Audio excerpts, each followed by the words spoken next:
Tapos na tayo sa pagalingan. Makapagpapawis lang, sobrang laking bagay na sa atin. Alam nyo guys, ngayon ko lang napagtanto na sobrang layo pala ng diferensya nung bata tayo kumpara dito ngayon na nagkakaedad na tayo. Tama nga po yung sinasabi nila sa atin dati ng mga kuya at tito natin na yung basketball, panapanahon lang yan.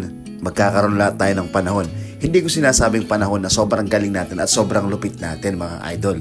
Ang sinasabi ko rito, yung nagkaroon tayo ng panahon na wala tayong masyadong iniisip na responsibilidad. Na puro basketball lang. Basketball lang umaga, tanghali, hanggang gabi, basketball lang. Yung pinakamasarap na panahon natin. Tayong mga boys life.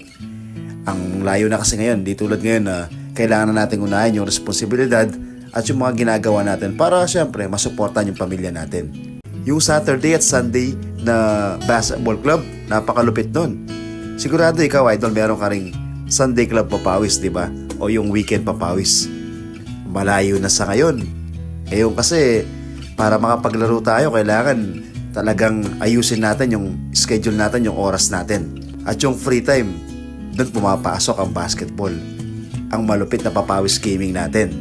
Ngayon na nagkakaedad na tayo at nagpapapawis na lang, pwede mong kumustahin at i-mention yung mga dating nakasama maglaro at ngayon nakakasama mo pa rin. Diba napakasarap ng pakiramdam na yung mga dati mong nakakalaro nung bata ka at nakakasama, naging barkada, hanggang ngayon meron pa rin silang time para makapag-basketball. Ibig sabihin, hindi talaga natin iniwan yung larong mahal natin, yung larong nagpasaya sa atin. Sabi ko nga, yung larong nagpatibok sa puso natin. Kaya salamat din sa mga tropa o mga idol na kahit hindi tayo ganun kagaling sa basketball, marami ang nakaka-appreciate sa atin. Kaya sobrang salamat doon.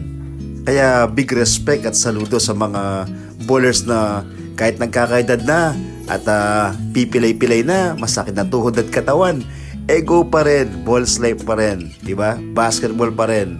Sa'yo idol, naging malaking tulong ba ang basketball sa'yo? Minahal mo rin ba ito ng sobra tulad ko?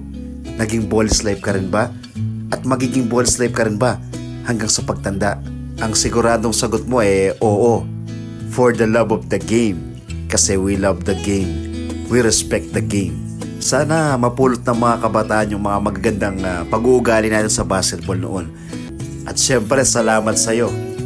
Kasi tulad ko, na-appreciate mo rin ng sobra ang larong minahal natin simula bata pa tayo. Ang basketball.